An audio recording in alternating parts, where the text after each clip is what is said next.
K8 wireless microphone বয়া M1 microphone চেনে নাই এমন কোনো কেউ নেই। K8 ওয়্যারলেস মাইক্রোফোন বয়া M1 মাইক্রোফোন অনলাইনে ক্রাশ করে নিয়েছে।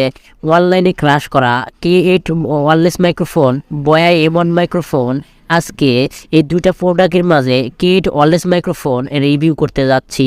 রিভিউ করার সাথে সাথে K8 ওয়্যারলেস মাইক্রোফোনের ব্যবহার করার বাস্তব অভিজ্ঞতা তুলে ধরার চেষ্টা করব।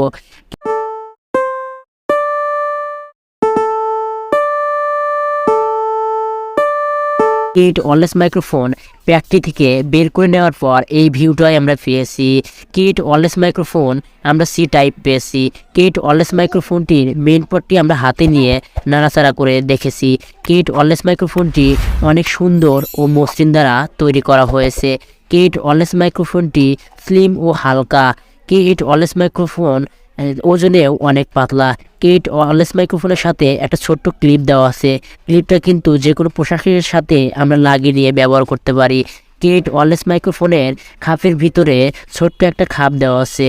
তো খাপের সাথে অবশ্যই ক্যামেলের একটা চিহ্ন দেওয়া আছে। তাই আমরা বুঝতে পেরেছি খাপের ভিতরে অবশ্যই ছোট্ট একটা চার্জ করার জন্য একটা ক্যাবেল দেওয়া আছে। তাই আমরা K8 ওয়্যারলেস মাইক্রোফোনের এই ক্যাবেল না দেখেই খাপটিকে সরিয়ে ফেলি এবং K8 ওয়্যারলেস মাইক্রোফোনটিকে খোলার জন্য চেষ্টা করি।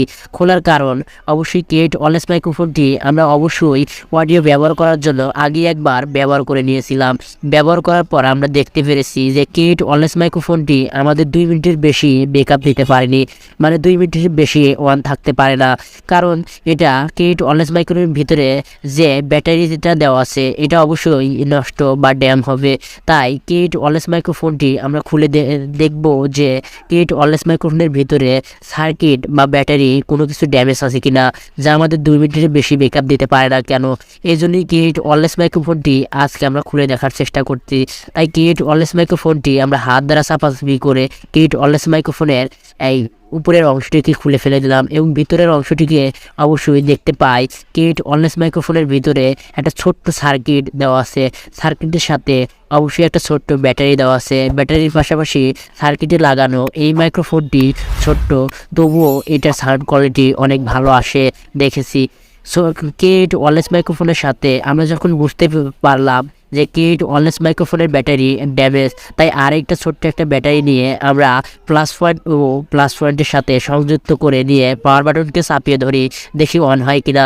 কিন্তু এটা আমাদের ভুল ছিল যে শুধু প্লাস পয়েন্টই আমরা লাগিয়ে দিয়েছিলাম। মাইনাস পয়েন্ট এবং প্লাস পয়েন্ট একসাথে লাগিয়ে দিয়ে তারপরে পাওয়ার বাটনটাকে চাপলে এটা অন হতো।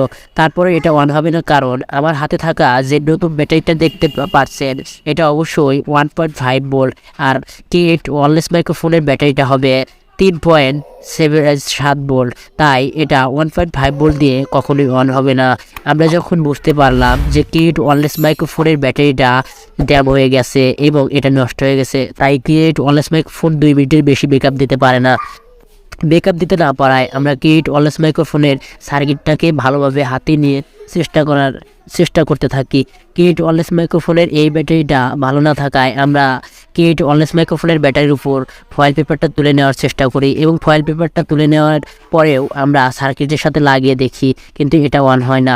অন না হওয়ার কারণে অবশ্যই K8 ওয়্যারলেস মাইক্রোফোনটার ব্যাটারি আমরা আবারও তুলে নেওয়ার চেষ্টা করি এবং তুলে নেওয়ার পর যখন আমরা ব্যর্থ হই, যখন দেখি এই ব্যাটারি দিয়ে কোনো সফলতা আসবে না, তাই আমরা ব্যাটারিটাকে না খুলে আবারও সেই K8 ওয়্যারলেস মাইক্রোফোনের সার্কিটটা আমরা লাগিয়ে নেওয়ার চেষ্টা করি। কেননা এই সার্কিটটা আমরা পরবর্তী ভিডিওতে অবশ্যই সারার চেষ্টা করব এবং ভালো ভিডিও দেওয়ার চেষ্টা করব। যদি পরবর্তী ভিডিও আপনারা দেখতে চান তাহলে অবশ্যই এই চ্যানেলটিকে সাবস্ক্রাইব ও এই বেল বাটনকে টাচ করে নেবেন। তাহলে পরবর্তী ভিডিও অবশ্যই এই ভিডিওর এই সার্কিট বা কোনো এটা সম্পর্কে আমরা ভালো একটা ভিডিও তুলে ধরার চেষ্টা করব। এটা সারিয়ে নেওয়ার একটা ভালো দ্বিতীয় ভিডিওতে আনবো।